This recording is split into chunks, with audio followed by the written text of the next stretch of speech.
Understanding ISF. Consequences of failing to report seller's country code. Imports and exports are a vital part of the global economy. In order to track these transactions, governments require businesses to submit import and export data. This data is used to collect customs duties, monitor trade flows, and enforce trade regulations. One of the most important pieces of information that businesses must provide when submitting import and export data is the seller's country code.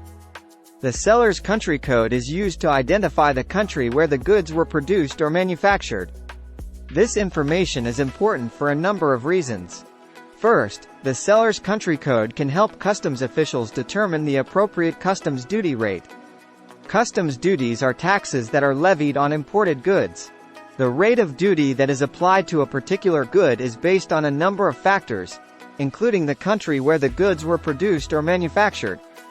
Second, the seller's country code can help customs officials track the origin of goods. This information is important for enforcing trade regulations. For example, some countries have trade agreements with other countries that allow goods to be imported duty-free. However, these trade agreements only apply to goods that are produced or manufactured in the specified countries. Third, the seller's country code can help customs officials identify counterfeit goods. Counterfeit goods are goods that are illegally produced and sold without the permission of the trademark owner. The seller's country code can help customs officials identify counterfeit goods because counterfeiters often produce their goods in countries where intellectual property laws are not enforced. Consequences of not reporting the seller's country code. If a business fails to report the seller's country code when submitting import or export data, there are a number of potential consequences. These consequences can include increased customs duties. If the seller's country code is not reported, customs officials may assume that the goods were produced or manufactured in a country with a higher customs duty rate. This could result in the business being charged higher customs duties than they would have been if the correct seller's country code had been reported. Delays in the clearance of goods. If the seller's country code is not reported, customs officials may need to take additional time to verify the origin of the goods.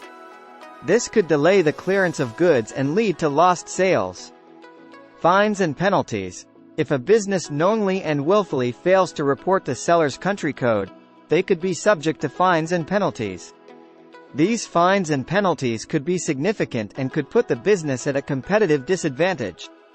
The seller's country code is an important piece of information that businesses must provide when submitting import and export data. By failing to report the seller's country code, businesses could face a number of consequences, including increased customs duties, delays in the clearance of goods, and fines and penalties.